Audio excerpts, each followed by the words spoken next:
колешки, колеги, пратеници, почитувана македонска јавност. Предлог на закон за задругите, на самиот старт да одговориме на прашањето што представува задругата. Според овој предлог на закон, тоа е здружение на физички или правни лица кои на доброволна основа се здружуваат заради остварување на економски, социјални, културни и други интереси, заеднички поседувано и демократски управувано. Значи, во првиот дел задругата е дефинирана како здружение во кое што на доброволна основа може да членуваат и физички, но и правни лица. Согласно овој предлог на закон, се уредуваат условите, начинот и постапката за основање, работење, надзор над работењето и престанок на постоењето на задругите. И сега, оној дел кој што во изминатите еден час предизвика најголема полемика, јас ќе го прочитам, дека потребата за донесување на нов текст на законот за задругите се појави поради престанување на важност на законот за земјоделски задруги. Во првата страница од посочениот предлог на закон за задругите. Со овој предлог на закон се опфаќаат сите задруги независно од видот на главниот предмет на дејствување и активности, а основната цел е дефинирана како остварување на бенефит како за членовите на задругите, така и за корисниците на активностите. Самата задруга ќе стекне својство на правно лице со упис во Централниот регистар и во овој прв дел дефинирано е дека постојат повеќе типови на задруги: работничка, стамбена, градежна, младинска, а основниот минимум за основање на задруга се 5 физички или правни лица. Сега, какво е искуството и што е тоа најинтересно за Република Македонија, каде што се дигна фактички најголема прашина, тоа се земјоделските задруги, кои што земјоделски задруги имаат традиција во Република Македонија и како форма на организирање на земјоделците во Република Македонија постојат уште многу одамна.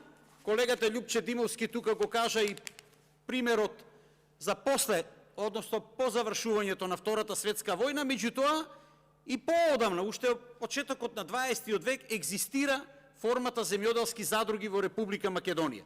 Меѓутоа, што се случи и што остави еден темен белег на тој начин на функционирање на земјоделските задруги веднаш по Втората светска војна, кој што остана во едно негативно сеќавање кај сите земјоделски производители, е тоа што на крајот резултираше, иако имаше најголем подем по завршувањето на Втората светска војна, голем дел од земјоделските производители кои што станаа задругари, останаа без својот имот, затоа што државната собственост доби на важност, а приватната собственост комплетно изгуби. И тие беа принудени после тоа да бараат своји форми пред се за да остварат екзистенција.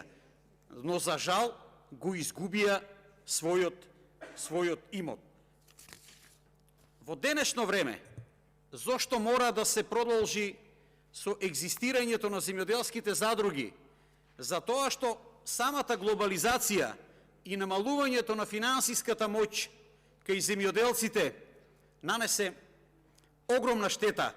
Од една страна се соочуваат секоја година со зголемени цени на земјоделските репроматеријали, а од друга страна, посебно изразено кај нас, девастирање на самата цена, која што значи екзистенција. Во голем дел од земјоделските производи кај нас се откупуваат по мизерни, многу ниски цени, многу понижувачки цени. Исто така се јавува огромна неравнотежа на пазарот, а дел е последица и на самиот синџир на снабдување, каде што не постои изразена соработка.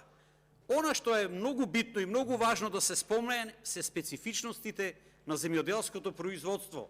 И затоа тие земјоделски задруги треба да продолжат да екзистираат, каде што земјоделците, окрупнувајќи се, ќе може да постигнат забележителен финансиски резултат.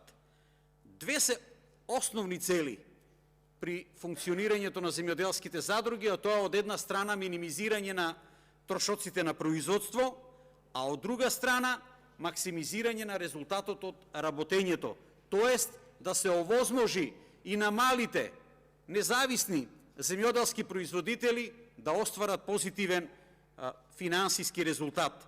Тоа фактички значи дека од слаб поединец, незабележителен на пазарот на земјоделските производи, заедно здружувајќи се со неколку други земјоделски производители, без разлика дали се земјоделски стопанства или правни лица, да може да се оствари забележителен финансиски резултат.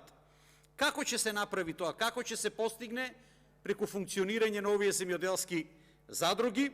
На следниот начин: набавувајќи репроматеријали по пониски цени, само поради зголемениот обем на набавка. Не е се исто дали еден земјоделски производител ќе набавува репроматеријали сам или ќе бидат здружени неколкумина кои што ќе може да постигнат намалување на цената на репроматеријалите.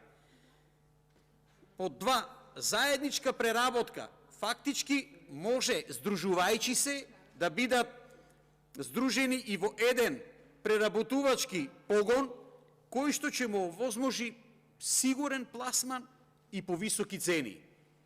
И на крајот, со заедничката продажба на готов производ, каде што сите овие работи ќе бидат инкорпорирани, кои што претходно беа искажани, по големи количини да се понудат, тие количини да имаат екстра квалитет, да се обезбеди посигурен пласман, а со тоа и повисоки цени.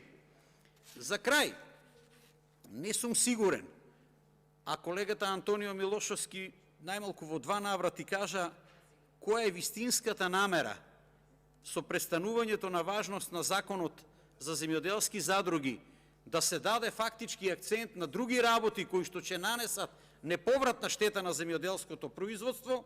Затоа треба крајно внимателно да се размисли и да се направат дополнителни интервенции, за да може да се даде зелено светло за овој предлог на закон за задругите. Инаку, постои голема опасност да се дополнително урни со земјоделското производство.